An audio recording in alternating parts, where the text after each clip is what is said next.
Hello, I'm Dr. Sam Hancock of the Emerald Planet and Emerald Planet TV.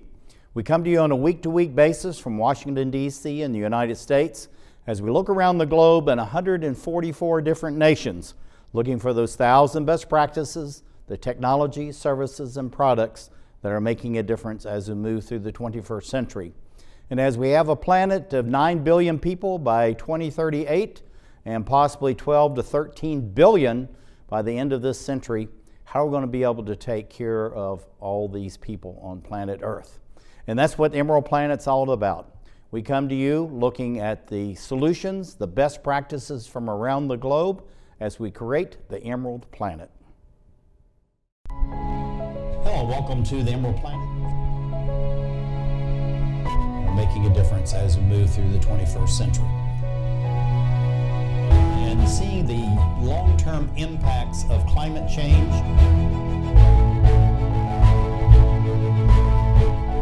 We're glad to have you. Thank you for being with us. We're looking at the topic of rain gardens, bayscaping, and urban forest, as Washington, D.C. has become one of the leaders, not only in the United States, but the whole world, as far as how do we create new water. Taking stormwater, groundwater, it's called in some communities and over in Europe, and turn that into a captured, stored, processed, and then water that can be used in the future as we raise the water table, and also to provide more water going back in to recharge the aquifers.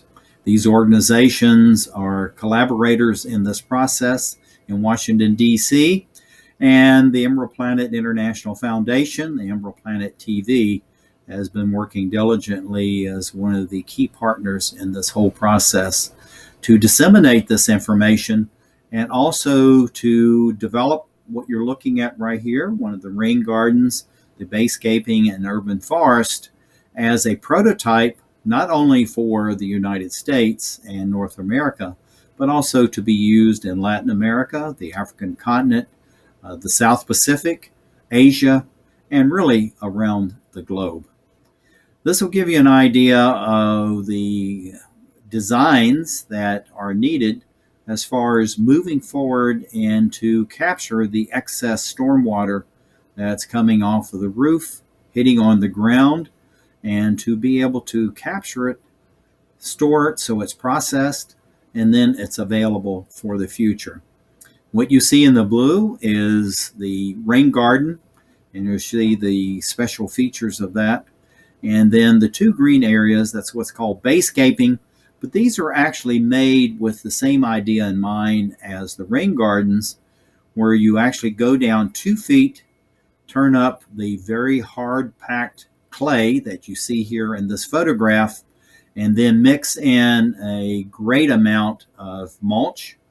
Mulch can be made out of chopped up trees, newspapers, leaves, any kind of biomass, and you want the cleanest, and that is free of any kind of harsh chemicals like chemical fertilizers, insecticides, pesticides, and also heavy metals. But this is a typical yard that you would see not only just Washington, D.C., but around the United States and the over 300 legacy cities, non-native species grass that's been planted here.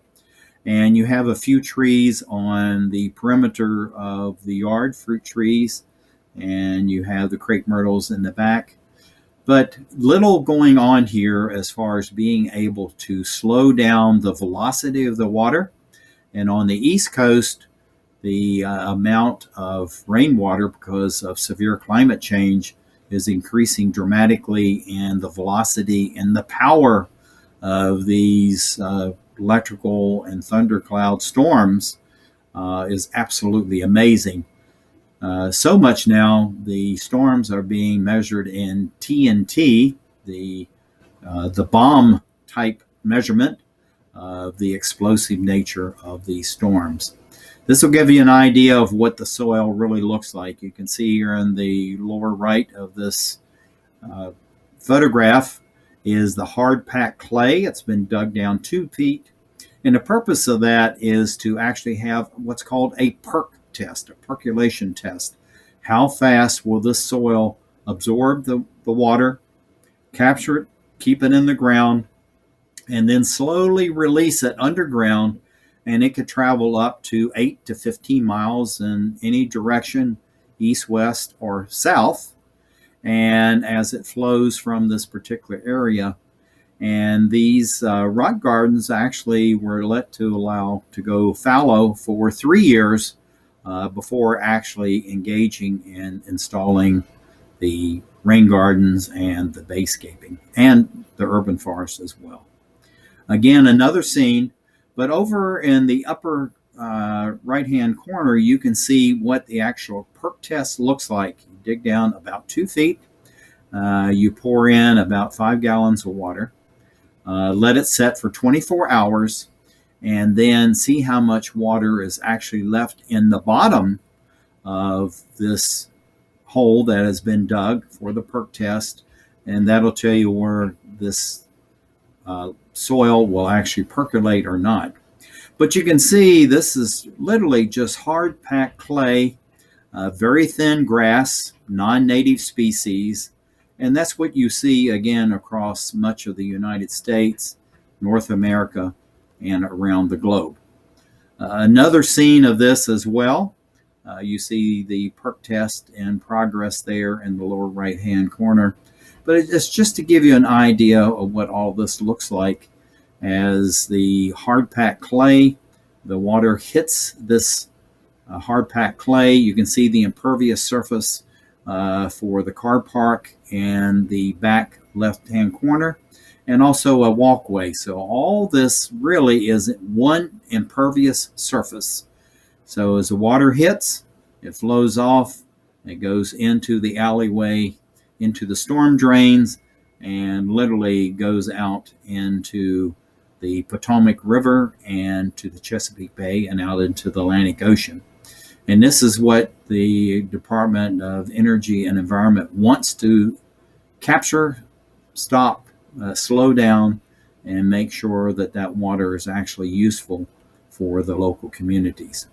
Another scene of the same type of garden, hard-packed clay, very thin, non-native species grass. The ivy in the back is an invasive species, but at the same time, we're going to allow that to grow in the future and incorporate that into the urban forest, because that's what's now being known as a green wall, So there's various types of ivies and other species that actually can grow on the fences and can absorb great amount of carbon and sequester that in the ground, along with capturing the rain on its leaves and its roots, and take that into the soil as well. Another scene of the impervious surface in the immediate lower right of this, looking back to the house, and everything that comes off of that roof actually ends up into the storm drains and going out into the tributaries. And because of the heavy volumes that are increasing year by year because of climate change, this is becoming more and more of a problem as the speed and the amount of water that goes into the streams, the creeks, the rivers out into the bay becoming greater at all times. And so it's destroying the banks of these various tributaries, and then, of course, carrying the pollutants, the heavy chemicals, fertilizer, insecticides, pesticides, even oils and other waste that come off of the vehicles driving by these homes, and that's all washed into the tributaries. Now, going back to this design, we want to show you what this looks like. So you have the rain garden in the blue, and now it's showing that we're going to actually move the downspout, extend a hose on that that's going to end up in the rain garden. And then the excess of the moisture from the rain garden then is going to be captured in the 2 bayscaping gardens, which are actually built as rain gardens. And we'll explain that in just a minute. And then you see the round circular images in this design. These are for the native species trees, actually are planted, as I saw in India, and where they actually, instead of having a mound type planting of these trees, actually they're 6 to 8 inches below the surface of the soil, so that as rainfall comes in, and also you see the water that's running across the yards, can actually go into these root balls and nourish and increase the rainfall that's going around the roots, so that increases the growth of the trees. So this is a totally integrated system. And also beside the rain garden to the left and the 3 larger circles, that is impervious surface, and you can see the broken lines in there. That's actually to trap the rainwater and store that, just like the rain garden is going to be doing. Another scene as we move over to the design. I've seen this before, where now we're taking the downspout and extending the hose, and you can see the excess where the water will come out in through the trough, and that will go into the stones, and then that will slow down the velocity of that, and then go into this swell. A swell is a depression that's been created, dug down to take out excess earth, and then break up the clay below that about 2 feet, and then to infuse that clay with heavy amounts of mulch, regardless of what it's made out of. As long as it's a biomass, it's clean, and it can absorb and hold water, it can be used. And then you have the banks, so that this water is directed downward and not just flowing across the yard. So this is what it looks like. So we can see barely here, this is the trough where the water is going to come on the downspout out through the hose. That's being hooked up to the downspout itself. And it's going to go into this trough. You see the small stones. They'll actually slow down the velocity. And then you have the slate sides of this to capture it, and then allow that water to flow out at a much slower rate out into the swell, which is almost 2 feet below what it was before. And now you see the planting of very water happy plants that enjoy being in wet areas. And then up on the upper bank, you'll see a plant there that's water tolerant. And then you see the heavy amount of mulch. Actually, there's as much mulch below the ground as above the ground. This will give you an idea as the plants, water tolerant, water happy plants, are put in, and they will absorb and hold. And actually, these are native species, so these roots go very deep into the soil. And the mulch happens to capture that water, hold it, and allow that to be absorbed. So that's the processing of this. No mechanical systems needed or used. You see the bayscaping in the back, which will slow down. And then we have on both sides the pervious pavers with areas to count and capture the water. This is the Bayscaping, and this was made as a rain garden, so this will actually capture and hold huge amounts of water.